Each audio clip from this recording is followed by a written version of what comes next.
like dogs. Now, what do I mean? You have to treat them like you would treat a dog.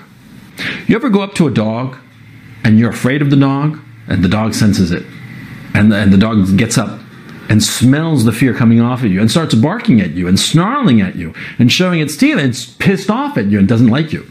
And you're like all insecure and tentative, like, I'm sorry, hi, can I get you a drink? I just want to be friends, please don't bite me. And what's that woman going to do? She's going to snarl at you. She's going to look at you like, ew, creepy, ew, rough. If you're firm and self-confident, they respond. They get relaxed, see? Just like dogs. You go up to a dog, you know, a big, mean Doberman Pinscher, right? Or whatever, some Germanic, what's a Rottweiler, right? Or a pit bull, you know? You go up to that dog, you know, and you say, hey, don't fuck with me, dog. So that's what you have to do. You have to treat women like dogs. Well, good morning, chat. Oh, you've got a lovely week to look forward to. As this Monday morning greets you, I'm sure you're looking forward to the commute to go to work or to class or whatever it is that you do during the weekdays. We've got some fun planned today. Sadly, it's going to be a little bit of a shorter stream. I have some appointments this morning, so it's going to probably be about an hour. But fear not, I've divvied this up with a little pre-show, I guess you could call this stream today. And then Wednesday, the follow-up will be the show proper, I guess, because we're going to deep dive on a girl, Gail, from the Church of Gail, the greatest thing that's ever been on the internet. You know, after that stream, I'd gone and watched quite a few of her videos. I have a better understanding of what's going on. Who the people in that particular comic we watched were, which we'll be watching the rest of, by the way, as well as a few other videos. You've got a lot to look forward to, especially on Wednesday. Now, I don't want to cock tease you too much. I don't want to blue ball you, chat. But I'll be honest with you. If you want to watch a fully acted live action movie starring one person playing every role based on the amazing child audiobook by Gail, starring Gail herself, directed and produced by Gail, in which she recreates all scenes that we saw in the comic book, from putting a strap-on on and simulating raping a cat. That video's out there. We're going to be watching it on Wednesday. It's an hour long. We're probably not going to watch the whole thing, but I think you have to see it to really, truly comprehend and believe it. Watching a woman put a strap-on herself and then simulate fucking a cat to death. It's some next-level shit, really, to be honest with you. Also found out more about who those people in the comic books were. That ties into Gail's belief systems. That was Data. Our boy Brent Spiner. That was Data. And the cat he was fucking was Data's cat from Star Trek The Next Generation. So Gail uncovered the truth, something that not a lot of people out there know. She's woke to shit. She wants to share it with the world. And that truth is, Brent Spiner has been replaced with a homosexual clone. All by his evil wife, who torments Gail because she knows that Brent truly loves Gail. And she attacks Gail on a daily basis by dropping bombs on her house from the clouds. She does that. She engages in that. Poor Gail having to dodge the munitions from Brent Spiner's wife. Wow. So we'll be watching the movie. We'll be reading up on her history, some of her more interesting theories. It's fucking... It's really hard to put into words. It's some next level shit, chat. I'm going to be honest with you, some highly next level shit. Now, a little bit of information did come out after the stream yesterday. I'll read this to you. I've got to pull it up myself, but I'll put it on screen right now for you. This was a comment. Somebody re-uploaded the stream. And this was a comment that appeared. And I think you're going to like it. This is from Angelina Ballerina. This could be completely fictional. Who knows? But they're claiming they're the person that narrated that book. And they have some lore for us about Gail. I'm the person who narrated the children's book. I was not paid and did not expect to be. I was in contact with Gail's handlers via IRC. And they asked me to do the narration. I got my husband to help with the drawings. I did record the entire book. Most of it isn't nearly as exciting as this chapter, though. It's actually dreadful. boring writing for the most part. Reading it was agonizing. I don't have the audio files anymore, but I'm sure someone somewhere has them on their computer.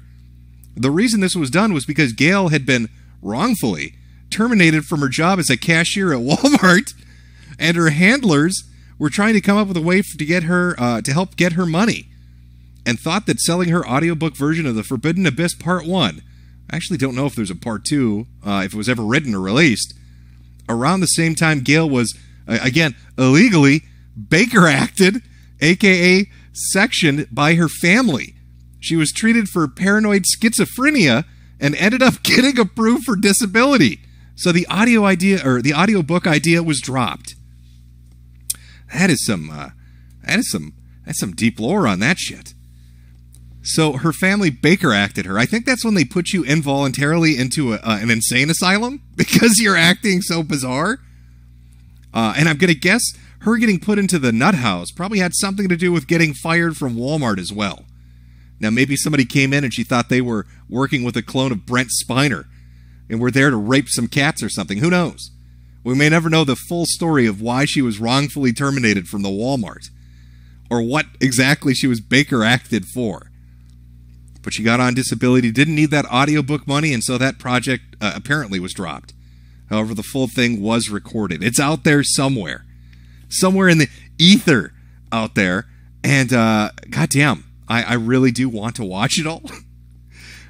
Okay, so let's see. What do we want to start with? We can jump right into the audiobook, or we can watch the trailer for the amazing movie.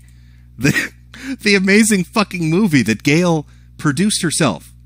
I'm gonna, hold on, let me pull it up here. The trailer's 1 minute and 40 seconds. I don't know. You tell me, chat. What do you want to do? Should we jump right into the audiobook, finish up the last 4 parts? Or do you want to see Brent Spiner's rape, a true story, the movie? What should we start? Trailer time? I'm seeing people say trailer time. You know what? I agree with you. Good choice, chat. Let's watch the trailer for the amazing movie we will be watching tomorrow. Let me just get this queued up. Oh, the excitement's palpable. All right. Let's... Oh, this is so fucked. Okay. There we go. All right. I can't forget to beg for money. All right, here we go, chat.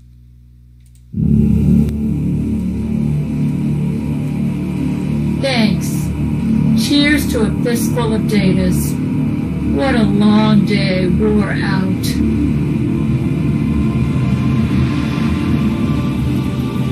In a world where drug rape and Jesuit conspiracy run rampant, a man on a mission for the woman he loves, My angel, is raped. Okay. Okay, so chat, this is the least disturbing of the sex scenes. The multiple rapes that happen in the movie, by the way.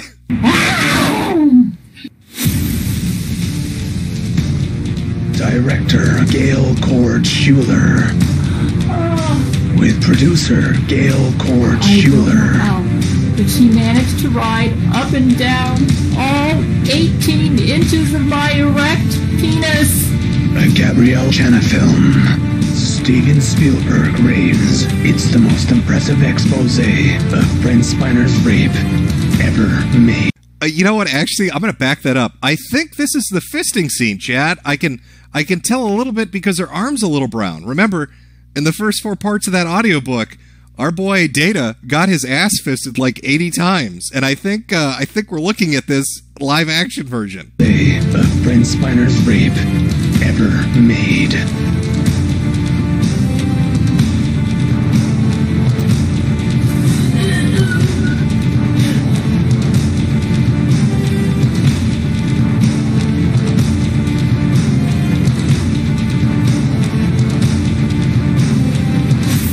Brent Spiner's rape.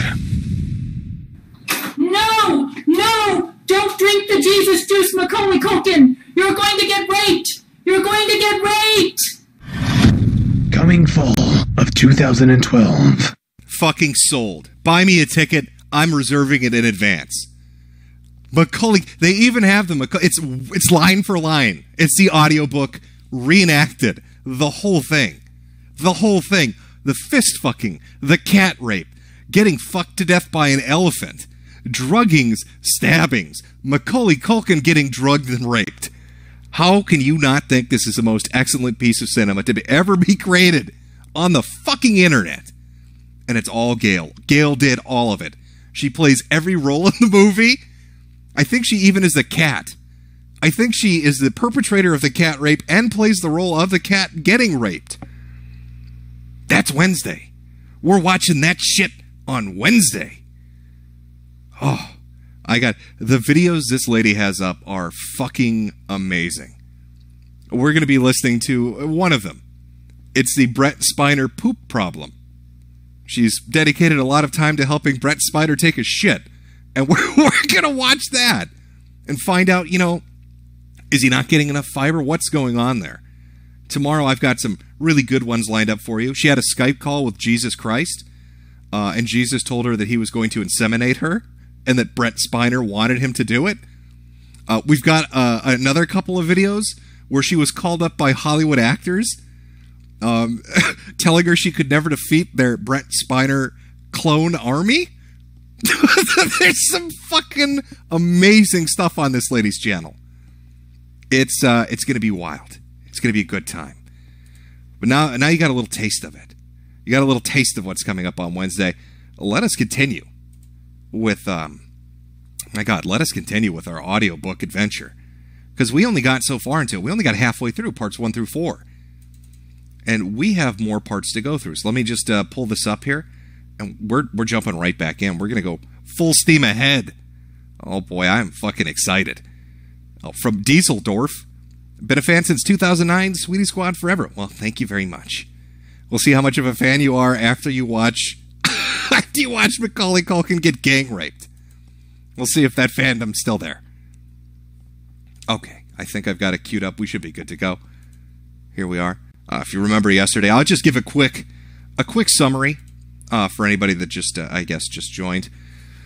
Yesterday, we watched the first 4 videos of this, part 1, 2, 3, and 4. It's an audiobook for children called The Forbidden Abyss Part 1. And yes, there are multiple parts. In our adventure, we followed Brent Spiner, the actor who played Data, as he was viciously targeted by Lori, a horny deviant who used drugs and Jesus juice to rape him multiple times, using all sorts of vile instruments and her fist. She drugged him and made him fuck a cat. She drugged him and made him try to rape Macaulay Culkin. Terrible things were going on. And this all culminated in part 4, where she brought him to the zoo, drugged him up real good, and had an elephant fuck his ass. And then as he lay sobbing and bleeding on the ground, took photos of him in his state of disarray, and then choked him to death with the photos, so the police could find the body and know what happens to people that fuck with... I think it was Lori. I think that was the lady's name. That's where we left off. We've still got a good 20 minutes. We've still got 4 parts to go through. I don't know where the story goes from here. Our main protagonist, Brent, should be dead. Maybe his black friend, LeVar Burton, is going to carry the story for us. I don't know. Will the gay love arc ever get resolved? Will the cat heal? Will Brent's anus miraculously stitch itself together? Is the elephant traumatized? There's so many questions. So let's get some answers as we continue The Forbidden Abyss Part 1 with Part 5 of 8.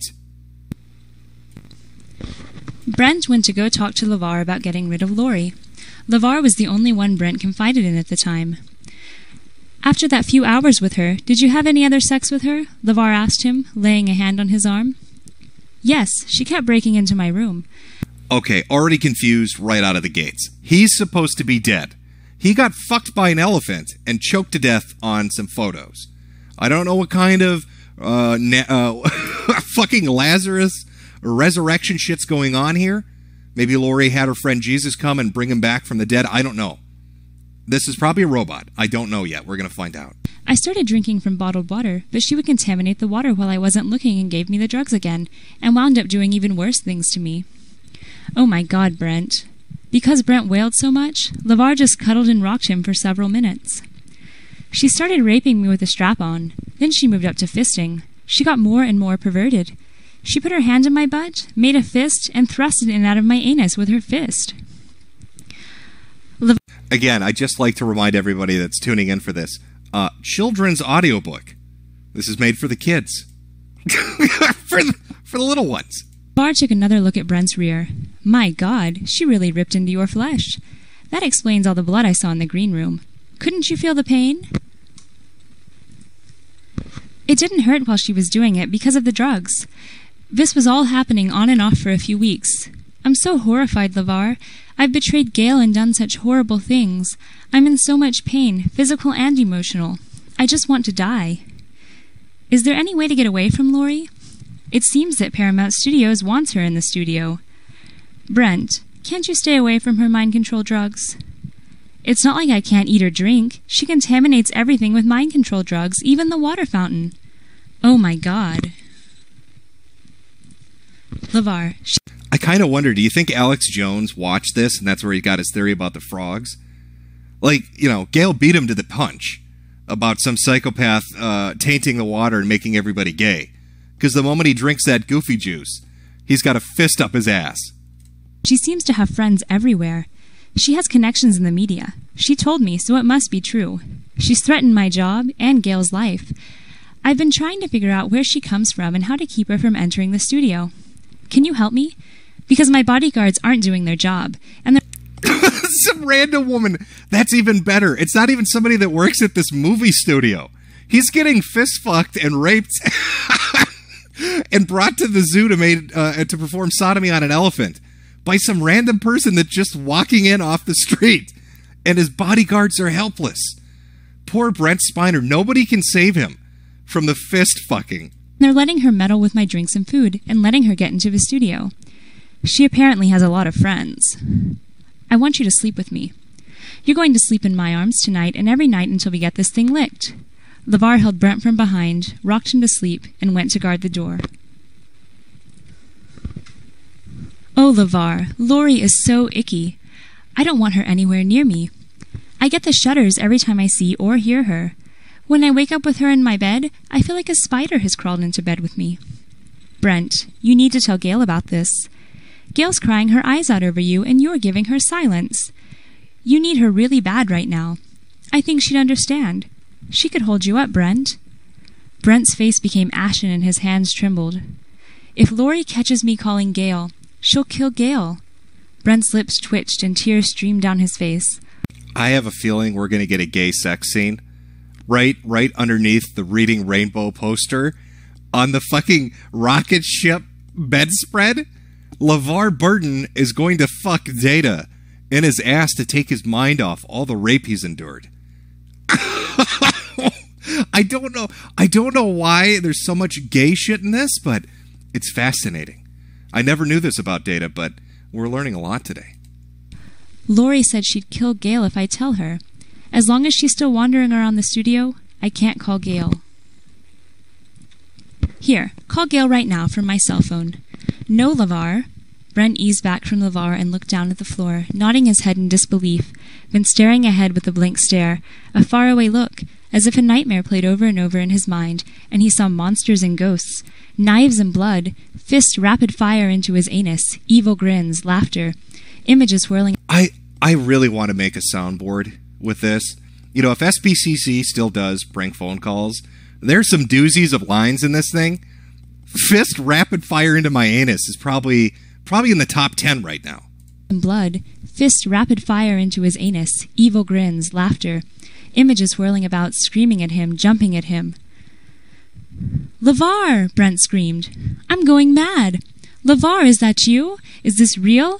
Am I here at your house or am I at the studio? LeVar, what's real and what isn't? LeVar! Brent broke down and wailed, releasing all the shame, all the resentment, all the hatred he felt for Lori. He raced for LeVar's kitchen, looked for a knife, scraped his hands through LeVar's kitchen drawer, hands trembled, fingers scurried, trying to find a knife of the right size. But he shook so much, when he reached for the knives, he dropped them, his hands shook so violently. Suddenly, Brent felt strong arms about him that clutched both his arms and held them back. No, Brent, you're not going to do this. Brent, this is real. I am LeVar and I will protect you from Lori. Stop it, Brent, stop it. Okay, I'd like to sum up, LeVar Burton's a lying motherfucker. All right, when Brent Spiner came to LeVar Burton and said, I have been anally sodomized. I had a woman put on a dildo that was the size of a human leg and fuck me until I cried. She put her fist so far up me, she got up to the shoulder blade. LeVar, to the shoulder blade. As he was laying on the floor, sobbing and blood was pouring out of his ass like a broken fire hydrant on a summer day, just gushing everywhere. LeVar laughed. LeVar was smiling. That was the happiest LeVar has ever been when Brent Spiner got fist-fucked by some nutcase off the street. So I don't know. I'd be reaching for that knife. I don't know if I'd trust this motherfucker. Mr. Reading Rainbow. I'll protect you. Yeah, like you did in part 2? I don't think so. A bit confusing. He should be dead. He's not. I don't know what's going on. Maybe this is hell. If it's hell, maybe he'll get sodomized by Satan. Let's find out in part 6. I can't tell Gail, LeVar. Don't tell Gail. Lori will kill her. Lori will kill her. All right, Brent. I promise I won't tell. Yeah, that's the face. That's the face the motherfucker made. That is the exact look he had on his face when this dude was talking about being violently raped. LeVar Burton doesn't give a shit. Gail, calm down, calm down. Brent wailed and wailed in LeVar's arms. Not as long as Lori still roams about the studio. Brent's voice had become husky from hours and hours of wailing. LeVar was horrified how his best friend had been transformed from a well-adjusted, happy and loving friend into a man who looked ready for the state mental hospital. Lori stuffs her purse with knives. The guards caught her with knives. She said she was a chef. Okay, how is this bitch getting into anywhere with security? I implore you, if you're watching this, give it a shot. Grab a dildo that has ball bearings on it and is the size of somebody's fucking leg. Get a bottle and write mind control drugs on it and just try to walk in somewhere. Doesn't matter where it is. A supermarket, a church, a school if you're feeling risky. I guarantee you're not going to get very far. And somehow this chick is walking onto Hollywood studio property. She must be a friend with Mr. Weinstein. I can think of no other explanation. That's why she had to carry them, so they let her through. Brent scowled. Lori's so crazy.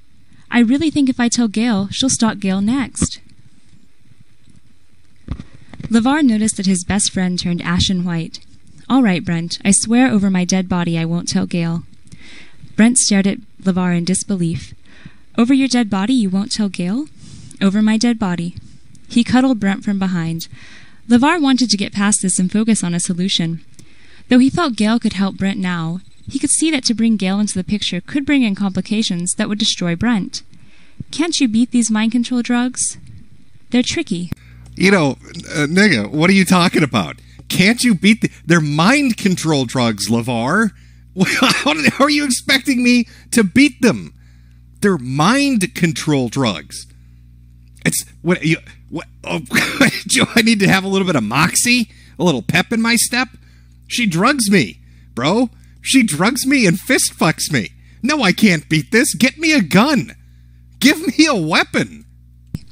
You feel as if you're still yourself, and feel fully conscious, but you don't realize you're drugged. Even though I feel ill from them, when I'm on them, I don't think I'm delirious. It's sort of like having a dream, but you don't know what you're dreaming, so everything makes sense at the time. Can't you see the drugs or get rid of them in your system? Maybe make yourself throw up whenever you feel ill, because they make you feel ill. Have you tried that? Oh my God, I wish there was an episode of Reading Rainbow where LeVar Burton told little kids, hey kids, it's called bulimia and anorexia. Look into it. It solves your problems. You don't like something that's in your tummy? Just vomit it up. Just suck it. You know what, Buttercup? Suck it up, Buttercup. Walk into that bathroom and just puke it up. All right, man the fuck up, Brent. All right, so you got ass fucked by an elephant because some crazy bitch drugged you. You need to go into the bathroom and just puke a little. That'll make you feel better. Even though they made me sick to my stomach, I didn't throw up the first time. But I started to realize that whenever I feel sick, it's Lori's brain control drugs, so I made myself throw up after that. What do the drugs look like? Did you see them in your vomit? They're clear and colorless, almost like water. That's why it's so easy to sneak them into food and drink. How'd you figure this out? Well, when the drug mixes with air, it slowly turns silver and then black, 'cause that's what happens to my vomit when I'm under Lori's brain control drugs. LeVar tried to comfort and protect. Yeah, no, I think the black shit in your vomit after you get fucked by an elephant is deep internal bleeding. It's the blood from your organs that have been crushed by a fucking 14-foot penis. That's not the mind control drugs, Brent. That's your body dying. You're puking up your internal organs. Protect Brent, but it was no use, and every time they tried to thwart her, she would just find another way to get him. Brent. Oh boy, the adventure continues. Only 2 parts left. And this one, I think, has a Hollywood executive in it. Oh, we're in for a treat, I think. Finally summoned the courage to tell Paramount about being raped. Lori has already talked to us about this matter. You raped her, and we won't ban her from the studio. We expect you to behave honorably around her, or else. She spiked my drink. She tried to kill me. The studio executive looked over Brent with a scowl, as if he disdained the very presence of the star who made his show shine. Oh, my ears, McCoy. You're making it up. Just go onto the set. You got me too'd, buddy. You got me too'd. I see. Lori owns the studio. Brent could not hold back the tears. You think I enjoy sex that does this? Brent revealed his rear, filled with stitches. How would you like to do that? To walk into wherever you want? Just imagine that. You go into the office, it's a Monday morning, and you've been sodomized by some crazy woman, and your boss just doesn't care, so you drop your pants and spread your ass cheeks and point it at him. Look at it. Look at my fucking anus. And raw and oozing flesh. The executive winced at the sight. My, you really like it rough, don't you? I won't hear of this anymore. What an asshole. I've just been brutally raped and I'm bleeding out of my asshole. Wow, you're a real pervert, buddy. You seem to like it rough. I bet you like handcuffs and whips, sicko. Get out of my studio. How could such a beautiful woman do this to you? Brain control drugs. Get out of here, the executive scowled. You're a disgrace to this studio. Treat Lori with the respect she deserves. You just couldn't resist her body, could you?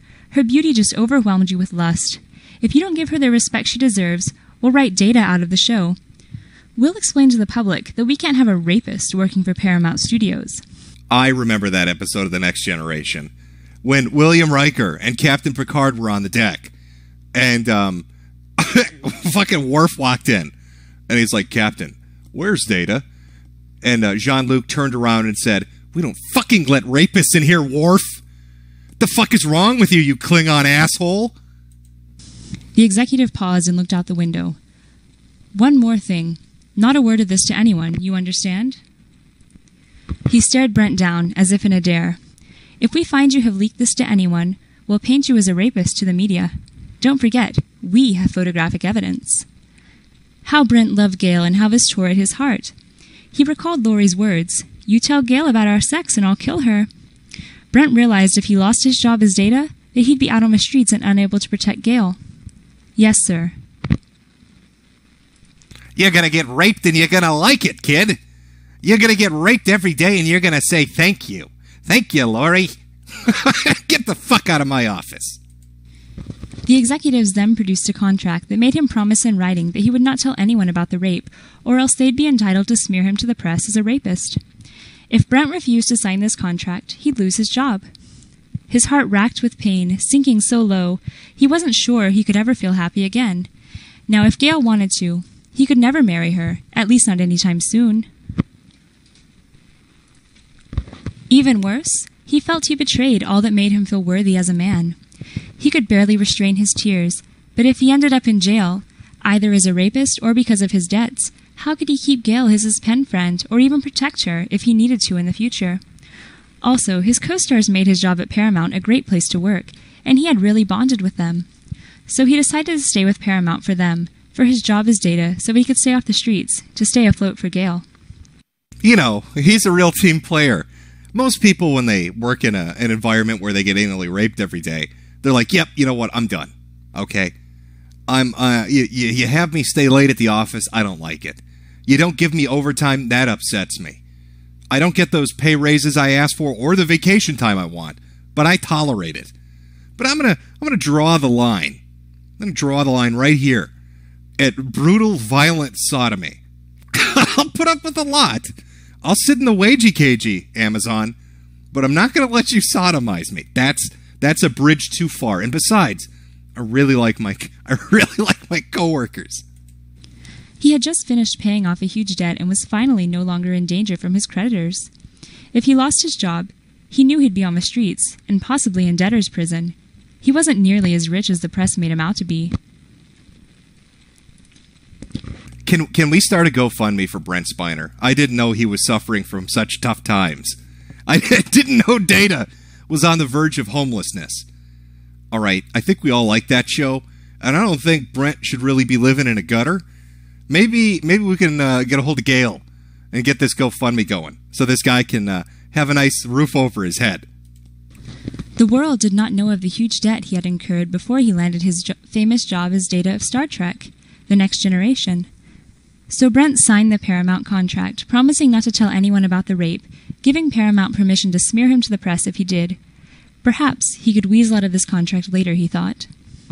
The contract also made him promise not to bring charges against Paramount for defamation. That is, if he violated this contract and thus force him to go to the press and expose him as a rapist.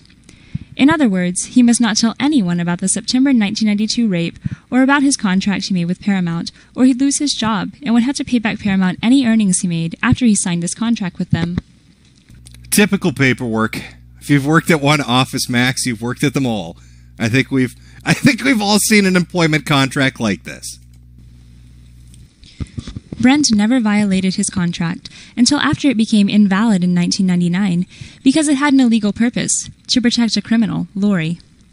Once he invalidated the contract, Laurie continued to intimidate Brent into silence about her crimes by threatening to kill Gale if he dared to communicate with Gale. Though he brought criminal charges against Laurie in 1998, the Jesuits always got her out of jail on technicalities. Therefore, Gale never knew the full details of his rape with Laurie until 2012. Brent also needed the money from his Paramount job, and he actually loved the job because he loved his co-stars and his role as Data. So, despite Laurie, Brent strived to have a good relationship with Paramount, who, after 1999, actually seemed embarrassed about Laurie. It took him 7 years. All right, but they eventually came around. So it took 7 years of that Jewish Hollywood executive watching Brent Spiner get fucked on set in his ass every day. 7 years. Over 2,100 days of nonstop violent sodomy before he finally said, you know what? Maybe I was wrong about this girl. Maybe she's not the nicest lady on the lot. The Jesuits made sure Brent never had enough money to survive without his Paramount earnings, forcing him to remain dependent on Paramount for financial survival. It wasn't the fault of his co-stars, but the higher-ups at Paramount were Jesuits. The Jesuits made sure that despite Brent's genius intelligence, he had a pitiful career after Star Trek The Next Generation finished its television run in 1994. He landed no other roles in Hollywood that made him as famous as Data. That is the face of a man that has been brutally fucked by an elephant.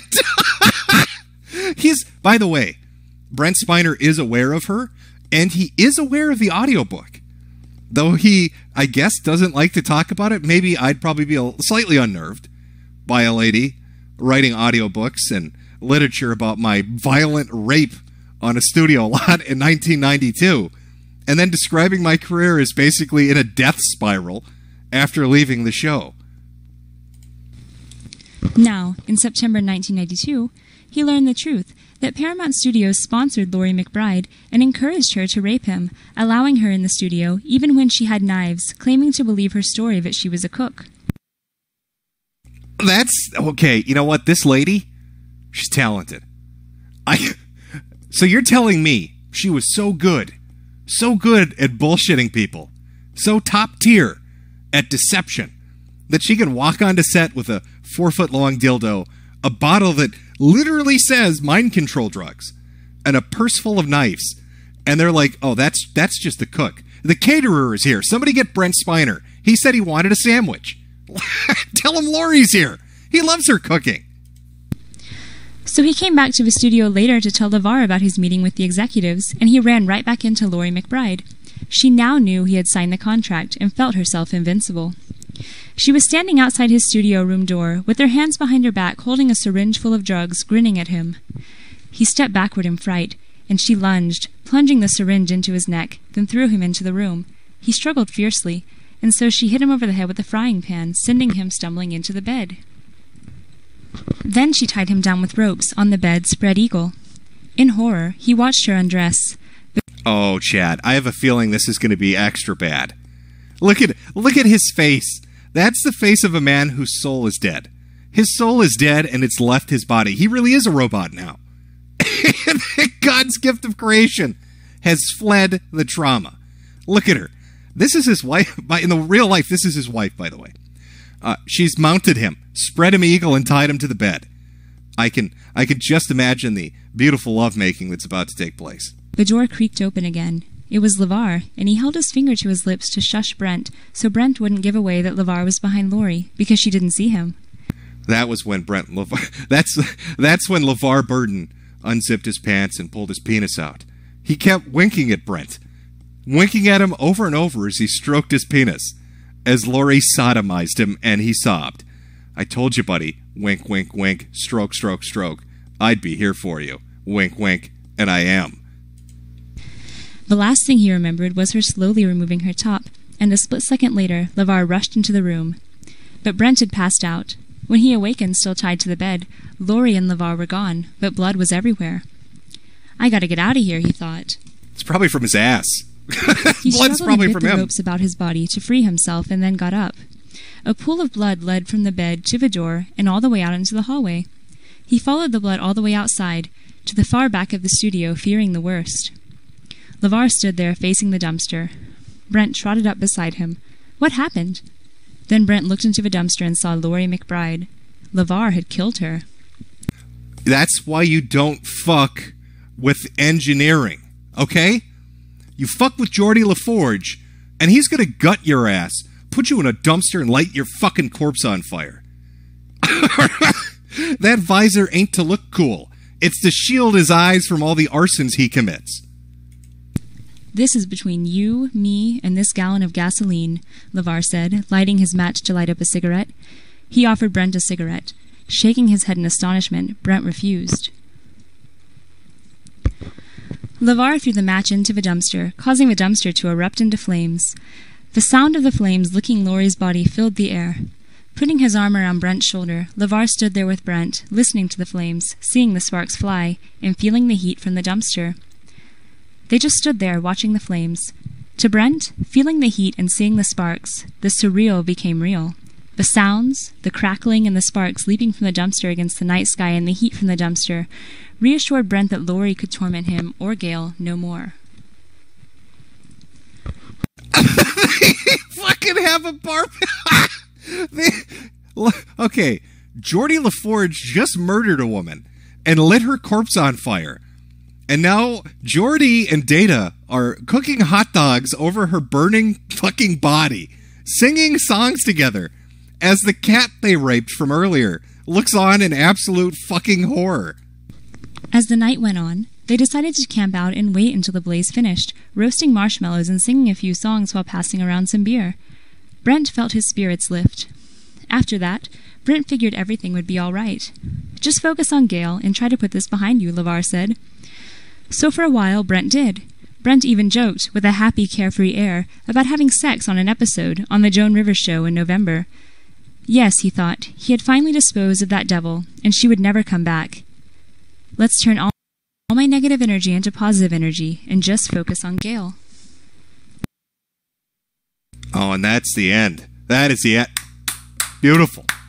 End of part 1 of this children's audiobook, The Forbidden Abyss, by our girl Gale. It's been a wild ride. Poor Data, raped on set for 7 years straight, sodomized by elephants, forced to fuck cats, forced to drug Macaulay Culkin. disbelieved by everybody, made to sign a contract to say he was asking for it.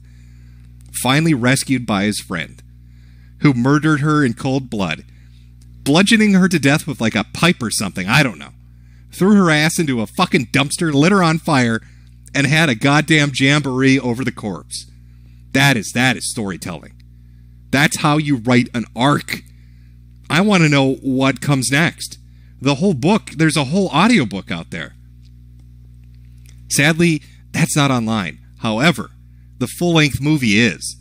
So we'll not only get to watch this recreated in live action, we'll get to see the conclusion of it on Wednesday. Oh, I'm excited. I'm very excited for where this story is going to take us. I have some inkling on where it might go, just based on some of the other videos she's put up and some of the things I've read that she's written on where this might end up taking us. Oh, Sir Scallywag, who's your favorite character so far? Oh, God, the cat. How could you not like the cat's acting? The meow, as it got fucking sodomized by an 18.25-inch penis. The cat didn't stand a chance. Brutally raped. Brutally fucking anally raped by Data from Star Trek. From HTRTU, a narrator of the audiobook gave her takes in the pinned comment here. Yeah, actually, we read that earlier. From Padre Speaks. Just wondering if you were in D Live yesterday. I missed notification. Sweetie Squad, roll out. No, I wasn't. A couple of people messaged me and told me that they got notifications that I went live. I didn't. Maybe it was due... Yesterday they were doing some like big charity event. So I'm wondering if they just sent out notifications to people to get them to show up to watch. It was PewDiePie and Jack Black doing something for mental health awareness. Which, ironically, fits in with the theme of the things we're looking at. But no, I did not stream yesterday. And from Fuck Chinese Lemons, giving me a new stream outro. I can already tell it's going to be a winner. Adolf Hitler. What is this? Adolf Hitler's Rootless International Clique. I'll have to give that a look over. I don't know how the Chinese feel about Nazis. Probably not great, because they were allied with the people that did some stuff during World War II to them. We'll find out. I'm not sure how the Turks feel about Hitler either. It's a risk. They might take all my precious Chinese lemons away. And then how will I fund our adventure into Brent Spiner's nonstop sodomy? Didn't really think that through, did you? Now we won't be able to complete our journey on why Brent Spiner keeps getting fucked by people in his asshole. Now, Gail put up a video. We'll take a look at that, called Brent Spiner's Letter to Gail. We pooped. Apparently, Brent Spiner is a pen pal of Gail's and likes to write her letters every so often, and one of his more recent letters was about a shit he took. So he thought, I took a pretty giant deuce, dropped a big old dump right in the toilet. I need to write Gail. Gail needs to hear about my success of taking a shit. So let me pull this up. This could be terrible. It could be great. I don't know. There's quite a lot to choose from. We got some videos to go through. Again, the majority will be on Wednesday, but I wanted to play some today. So let me get this queued up. And we can hear from the author herself about Brent Spiner's magical adventures and taking shits. I mean, I'm sold on it. Maybe we can even find a video about her talking about how he's been cloned by the evil gay Jesuits. It's fucking Jesuits, man. You think it's the Catholics, you know, with the whole little boy thing? It's the Jesuits you got to watch out for. They're the ones that are handing out those mind control drugs and giving people ideas on bringing others to the zoo to get them fucked by elephants. All right, let's cue this up. Again, this is Brent Spiner's Letter to Gail. He wrote this to her. When did he write this to her? This year, January 14th. We pooped. January 13th, 2019. Dearest Gail, as you well know, I've been hard at work solving the dilemma of our current poop pregnancy crisis on board Church of Gail. Well, you know, is this going to be about gay ass babies? Did Brent Spiner, does Data from Star Trek research gay ass babies? I'm already interested, to be honest. I sit here writing to you now with my exceptionally long penis buried deeply and warmly into my vagina butt. I need to start opening my letters to people, that's my new opener on emails. The next time I get a hold of David Stay, I'm going to write and say, "Dear David, I'm currently writing you with my large erect penis inside my vagina butt." Or, if I may say more correctly, our vagina butt. I couldn't be more thankful than now for the blessing that is my 18.5-inch manhood, as the gentle hugging from your vagina inside my rectum is perhaps the source of my strength during these trying times. His penis got bigger. I don't know what happened from the 1990s to now, but it used to be 18.25 inches, and it's grown half an inch. Brent Spiner's penis doesn't stop growing. By the time he's 80 years old, it'll stretch half a block down the street. Meanwhile, on Church of Gale, the rest of the men have understandably become deeply emotionally distressed. One must understand that for a man, pooping is an essential part of their masculinity. Aside from masturbation in the mornings, the evenings, and sometimes afternoons in the workplace bathroom, pooping... I like how she snuck that one in there. You know, hey, cranking one out's pretty normal. You know, in the morning, in the evening, sometimes at lunchtime, at work at your desk, while looking your boss in the eye and sticking your 18.5-inch penis in your vagina butt. Is one of the most magical and empowering times of a normal man's day. The physical pain of our swollen bowels, combined with the loss of a critical emotional outlet, has led many of our men to fall into depression. And a constant line has since formed outside of Gerard Butler's psychiatry office. "Why don't you consent to a colostomy, Vladimir?" Gerard asked. "No." Vladimir pounded his fist on the table. "Colostomy bag is for walking dead like Hillary Clinton. I would rather be euthanasia like dog than become as Hillary Clinton." Coughing fit, pants of shit, Gail's base. She's a base megapede. Trump 2020, Gail's on board. Come on. We need to get her a mega hat so she can complete the look. She doesn't believe in that Hillary Clinton shit. She's there for the Walking Dead.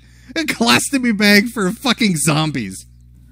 "Aye, Vladimir. Hopefully it will not come to that." Gerard replied calmly in his soothing voice, "With Brent working hard and a solution for all this, soon we men may all poop honorably on our own terms." Similar conversations were had with all of the men reporting to Gerard's office for counseling. Okay, you know what? I'm going to pause this for 1 second. She keeps bringing up Gerard Butler, and I'm sure that's an actor. I just don't know what from what. What is he an actor from?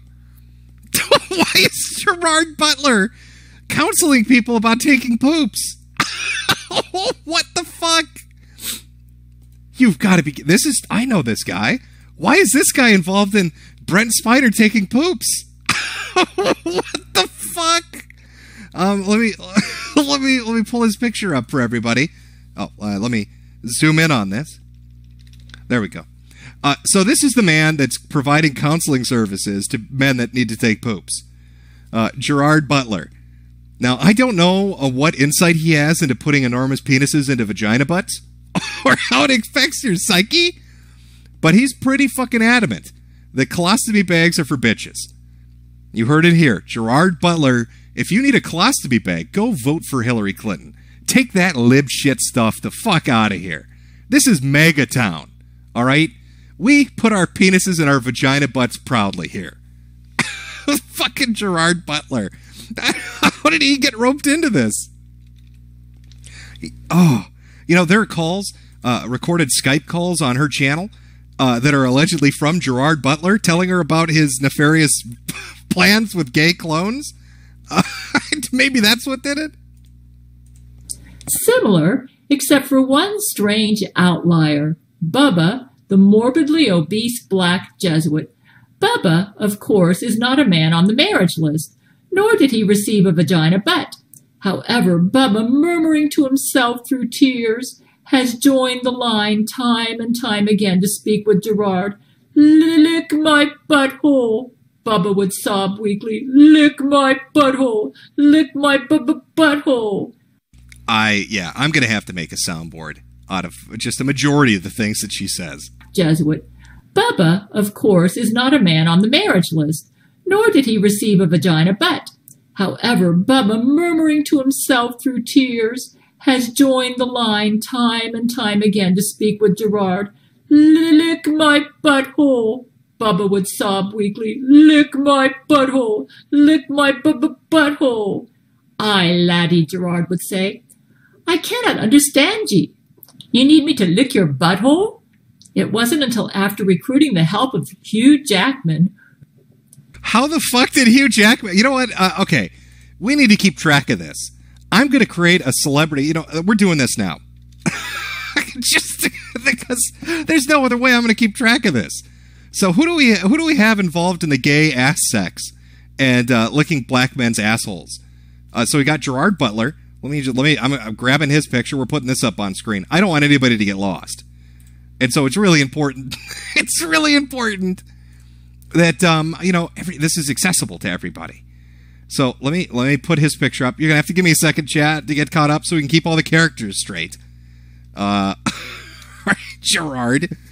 Oh, all right. Here's our boy. So this is our psychiatrist, Gerard Butler, the expert on anal. I don't know what you'd call it. Somehow Hugh Jackman is involved. Oh, let me just do that. Where's our boy Hugh Jackman? You know, wasn't he Wolverine? Am I thinking of the right one? I don't even know what he's. Yep, he's Wolverine. Wolverine's involved in this. Let's grab a good Wolverine picture. Again, important for the story, so everybody doesn't get lost on this. Jesus, this lady. Okay, I'll pull his picture up. So these are the men having this conversation. So just like when you're listening to her letter that was written by Brent Spiner, you know, Data from Star Trek, when he's talking about this, these are the guys that are involved. These are the dudes that are involved in the, I don't even know what you'd call it, I'll be honest with you. I don't think you're, the video, watching the video itself, not really important, so I think we're good. Okay. Who could understand Bubba speak, that we finally figured out what he has been trying to talk to Gerard about. It turns out that poor Bubba has never healed from the loss of his late ginger boyfriend. As you may remember, Bubba's ginger boyfriend died in 2017 at the extremely fat hands of Sarah Avery. Sarah Avery, the massively obese biological weapon of the old Jesuit order, devoured Bubba's ginger boyfriend in one gulp while the two lovers were on a romantic stroll through San Francisco. Bubba had planned to propose to his ginger that same day. He had even had the ring in his pocket. Bubba, still faithful to his ginger boyfriend, refuses to let death keep them apart. He is still committed to the one true love of his life and cannot bear to move on.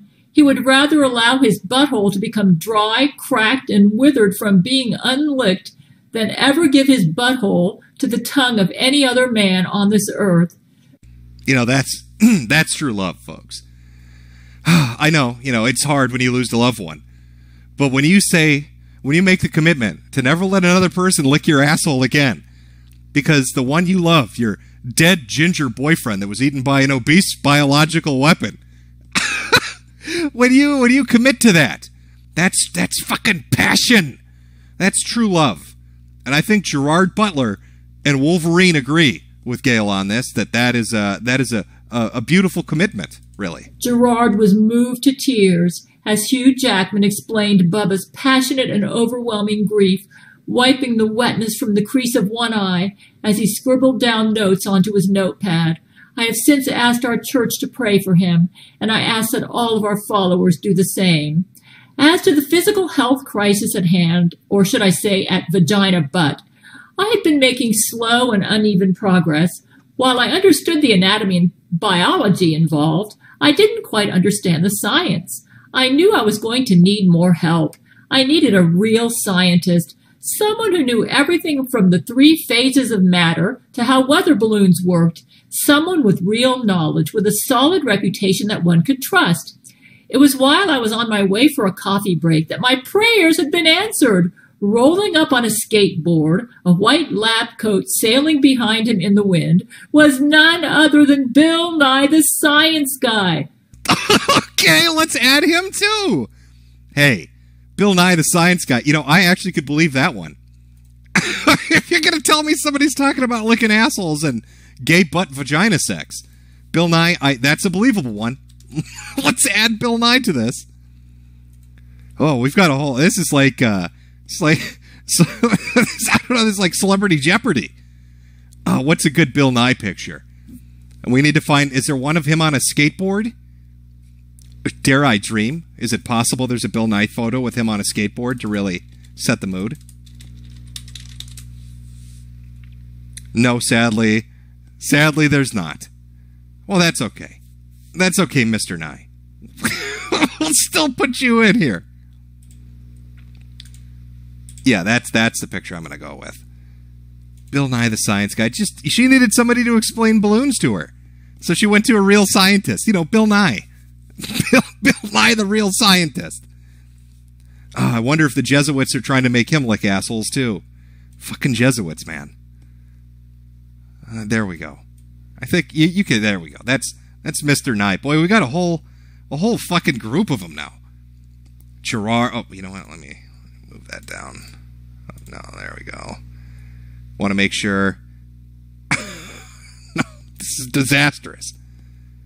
There we go. All right, let's get back to our story about licking assholes. "What's up, dude?" Bill Nye proclaimed. One of our church members in the hallway gasped.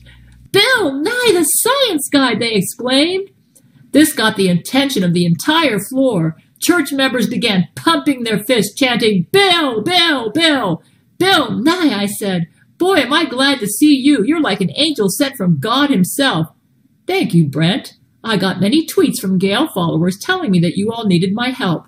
So what kind of poop situation have you boys gotten yourselves into now?" Well, not to sound like a party poop.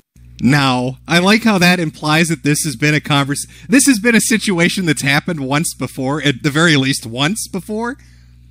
Well, you crazy guys, it's me, Bill Nye, Gerard Butler, and Hugh Jackman. Gail told me you had another poop situation, and I skateboarded down here. Pooper. But our vagina butt Christmas gifts from Jesus came with one dilemma. We can't poop. Well, that's just shitty, he chuckled. Come on, my constipated friend, let's get to the lab. Bill Nye slid his goggles down over his eyes. He then dropped his skateboard and motioned for me to hop on. I jumped on board, wrapping my arms around his waist, and the two of us were off to the lab like a pair of superheroes flying down the hallway. The first thing to do was get Bill up to speed on everything I'd already tried. So far, our initial experiments had been performed on monkeys. Using my surgical prowess as a doctor, I had attempted to simply reroute the colon through the urethra. Obviously, holy shit, Bill, what the fuck? Bill Nye the Science Guy is doing monkey experiments and rerouting their assholes to the tips of their dicks. Bill, that's sort of fucked up, buddy. That's some next level degeneracy, Bill. We first tried to get the monkeys to poop through their penises. Their penises were simply not fit to deliver poop babies. The urethrae ruptured, filling the testicles with poop until they exploded. When that didn't work, we tried to create an additional hole in the vagina that could pass poop. The monkey labia simply swelled with poop until the monkeys once again exploded. By the end of the... Again, I just like to remind people, this is a letter from Brent Spiner, the man who played Data on Star Trek, to Gale, explaining that Bill Nye's wacky science experiments of making monkeys explode by filling them with shit isn't really helping out their buddies Gerard Butler and Hugh Jackman with their ass baby problem. The experiments, all monkeys involved had died. It just doesn't make sense, Bill, I said. Indian women poop from their vaginas.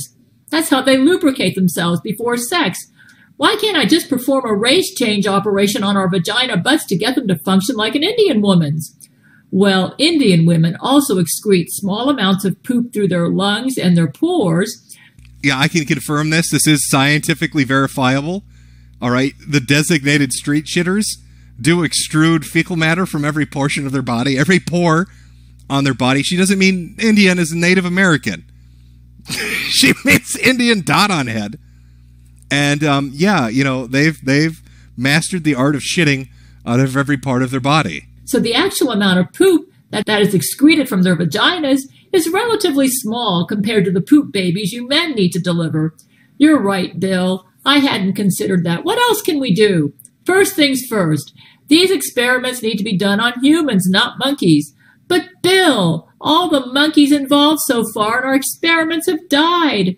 Trust me, Brent, the U.S. pharmaceutical industry does this all the time. I realized that Bill was right. If we were going to handle this like a professional government study, we were going to need to select eligible human volunteers.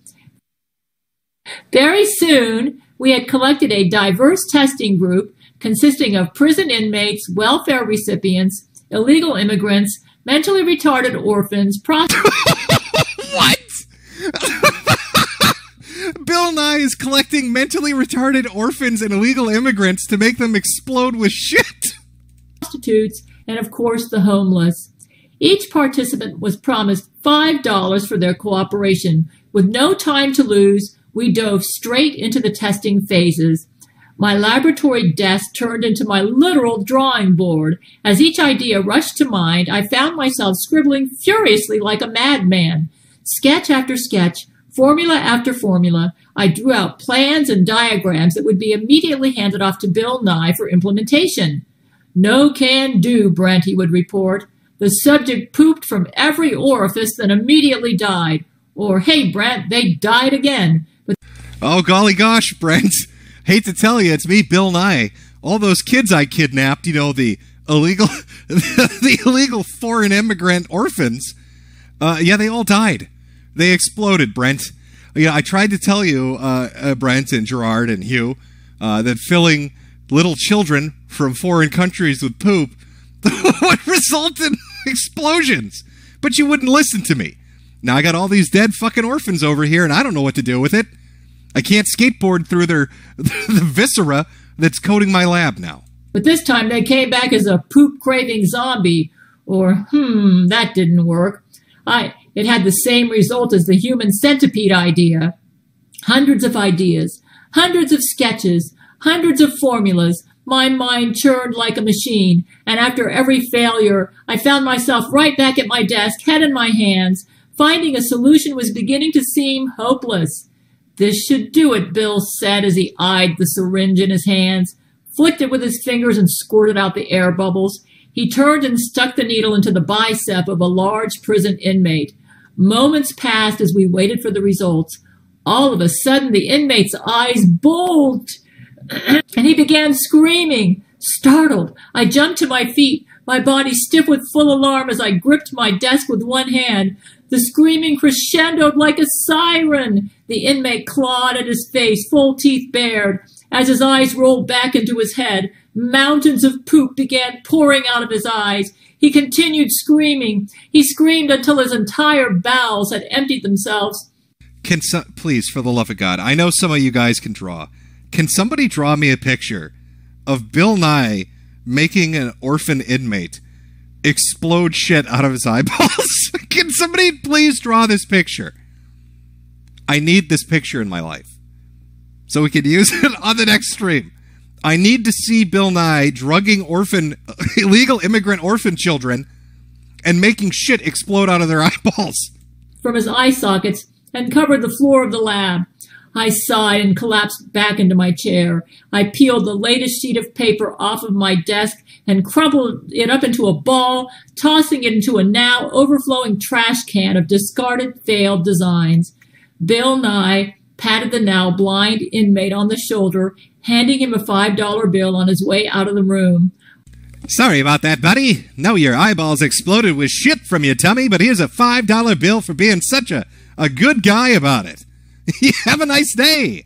Our team of retard janitors in hazmat suits promptly arrived on the scene. Fucking retard janitors. You need them to be stupid so they don't report you. On the shoulder, handing him a $5 bill on his way out of the room. Our team of retard janitors in hazmat suits promptly arrived on the scene to mop up the latest explosion of poop.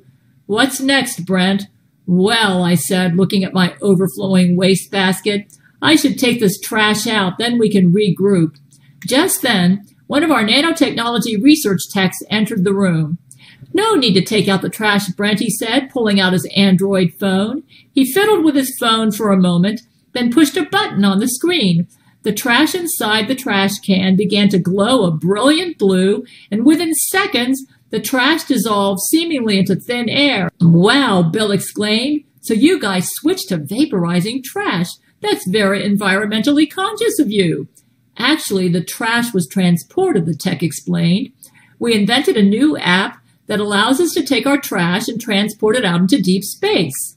You know what? I think I know who she's talking about here with all the high-tech science stuff. Let me grab his picture so we can put him up with everybody else.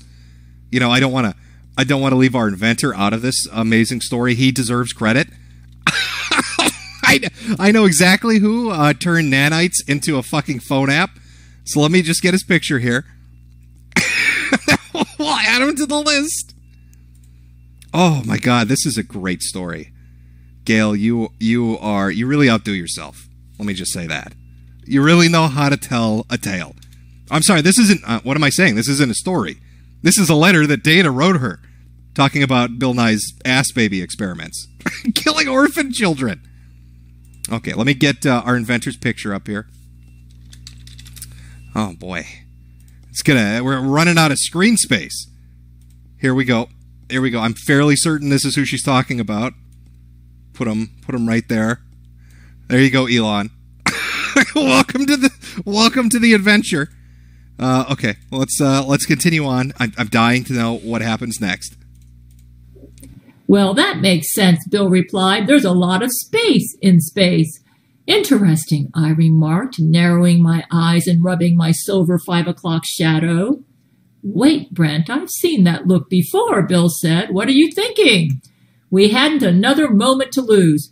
With Bill's help, we quickly got to reverse engineering the app and adjusting it to fit our needs. Within the next hour, we had a migrant worker with an expired work visa on our treatment table. Okay, I announced. Are you ready, Bill? Ready. I love the idea that fucking Gerard Butler, Hugh Jackman, Brent Spiner, Elon Musk, and Bill Nye are abducting immigrants and bringing them to some, like, fucking prison facility to inject them with super drugs and nanites so they can shit out their dick. Energize, I called. Bill flipped the switch on the wall beside him. It was a tense moment. The migrant began to glow a sparkling blue. All of a sudden, there was a loud zing, and we all covered our eyes from the brilliant flash of blue light before us, a wet plop. We uncovered our eyes and looked back to the table. The migrant worker was gone, and in his place was a pile of poop. I stared, mouth agape, as a single rogue piece rolled off the table and onto the floor. I was aghast in shock and frustration. Bill, instead of transporting the poop into space, we transported the migrant worker into space, and his poop was left behind. Based. Okay, hey, Trump, are you taking lessons? You need to get a hold of these guys. All right? You don't need to build a wall to get rid of the Mexicans. Elon Musk and Bill Nye's nanite transport technology that's integrated into iPhone apps could just shoot them into fucking space. This was the moment I finally lost all hope. We were nowhere closer to finding an answer. I'd given my last remaining ounce of strength to this project and felt like I could give no more. I sunk to my knees and covered my face with my hands, praying to Jesus. Brent, Bill called. I think I know what went wrong. Bill rushed to a computer panel on the wall and began tapping on the screen, making adjustments to our code. We just need to invert the fecal phase discriminator and compensate for relativistic harmonics in the subspace matrix. Only problem is we're out of test subjects. He was right. Take me, I said. Bill's eyes widened. But Brent, this is too big of a risk. And you, my friend, are not an expendable. We need you. Look, there's plenty more homeless people in California. Bill Nye is a cold-blooded motherfucker. Look, Brent, listen to me, buddy. We'll just abduct some more homeless people. So we've been doing this for years. Nobody's ever going to believe them. Nobody's ever going to believe that I, Bill Nye, you, Brent Spiner, along with Gerard Butler, Elon Musk, and Hugh Jackman, are abducting immigrants and children and teleporting them into space so we can harvest their poop. We just need to bait them with spare change and pieces of bread like we did last time, and we don't have time. Test it on me. Brent, it's just a theory. I don't even know if it will work. I'm not an expert in this field. Bill, I said, placing my hand on his shoulder, your experience as a scientist on television is exactly what makes you qualified to tackle tough scientific and social issues such as climate change and helping men poop out of vagina butts. Couldn't have said it better myself. That's correct, Mr. Nye. Your television science puts you in the best position to do this. Okay, you're the expert here on vagina butts.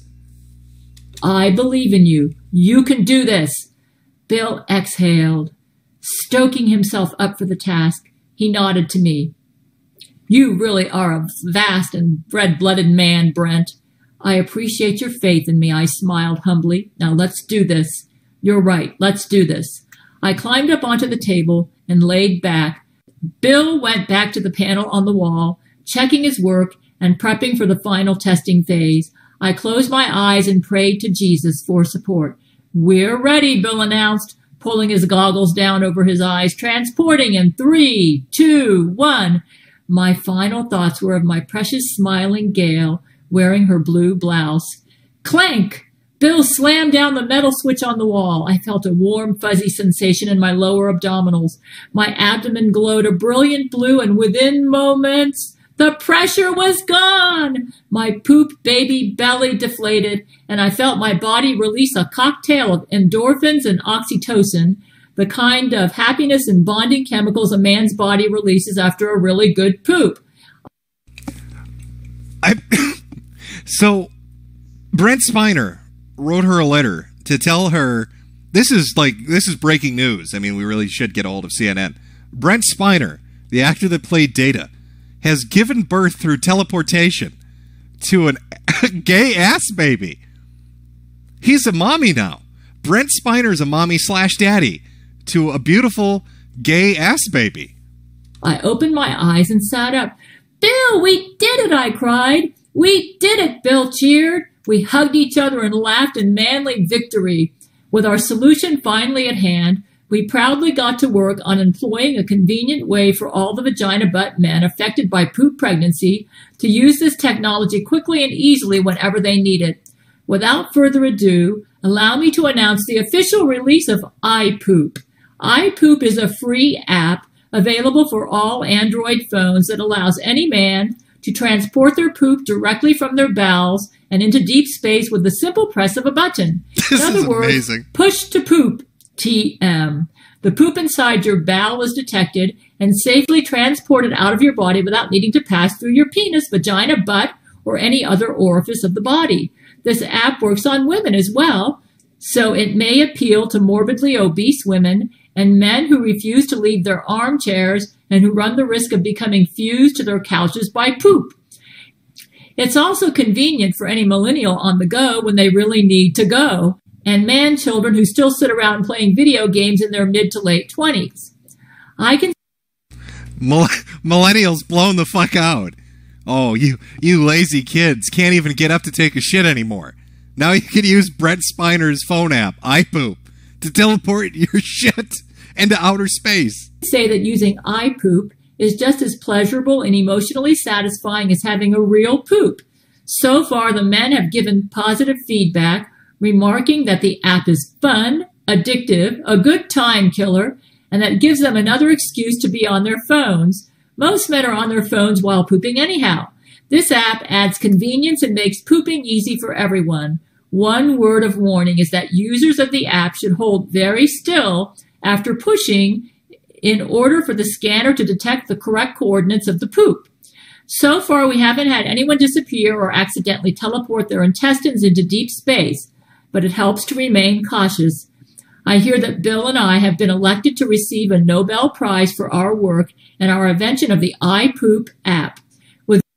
You know, chat, make sure to go on to Twitter and thank Bill Nye. Congratulate him. he's won a Nobel Prize. Say congratulations, Bill Nye, on the development of your iPoop app. teleporting poop into outer space is quite the achievement.